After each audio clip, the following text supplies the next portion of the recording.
Ang ikadalawampung kabanata ng Ebanghelyo ni San Mateo. Sapagkat ang kaharian ng langit ay tulad sa isang tao na puno ng sambahayan, na lumabas pagka-umagang-umaga upang umupa ng manggagawa sa kanyang ubasan. At nang makipagkasundo na siya sa mga manggagawa sa isang denaryo sa bawat araw, ay isinugo niya sila sa kanyang ubasan. At siya'y lumabas nang malapit na ang 3 oras, at nakita ang mga iba sa pamilihan na nangakatayong walang ginagawa.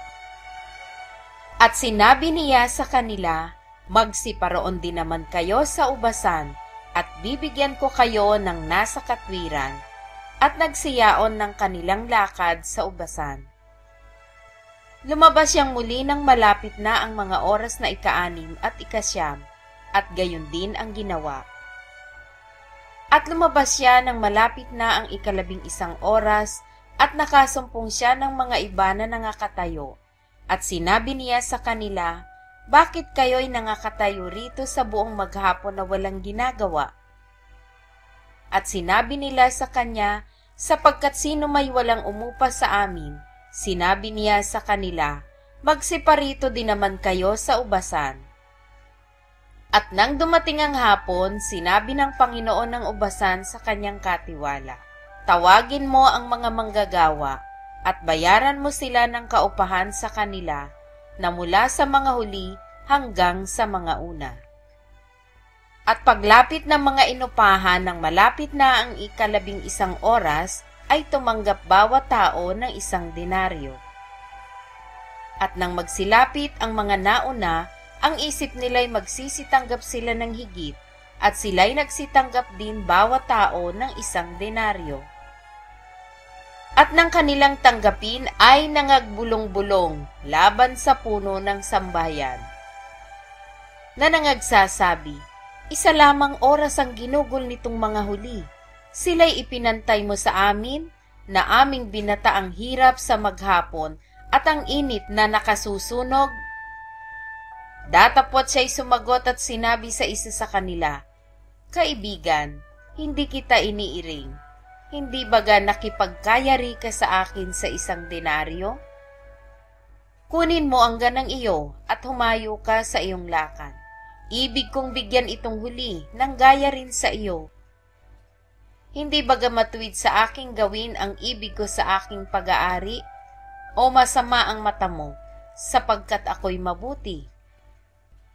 Kaya't ang mga unay mga huhuli, at ang mga huli ay mga uuna.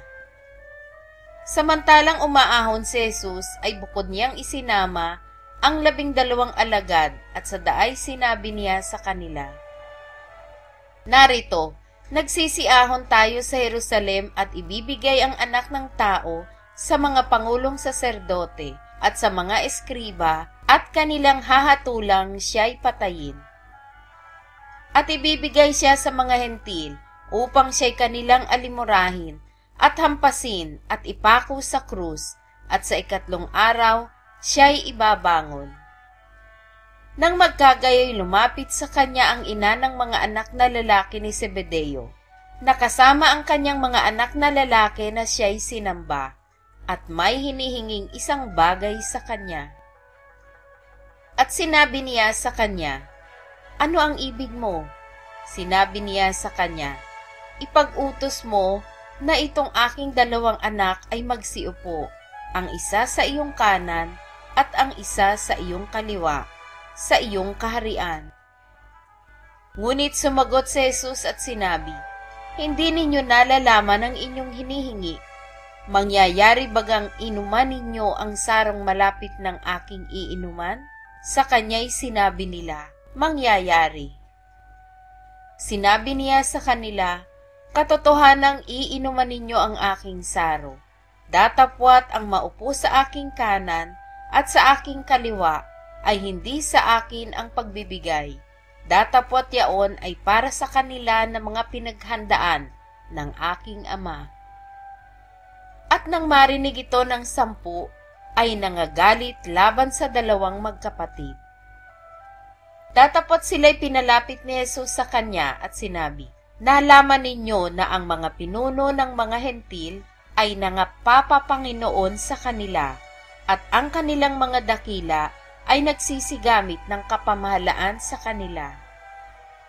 Sa inyo'y hindi magkakagayon, kundi ang sino mang mag-ibig na dumakila sa inyo ay magiging lingkod ninyo. At sino mang mag-ibig na maging una sa inyo ay magiging alipin ninyo.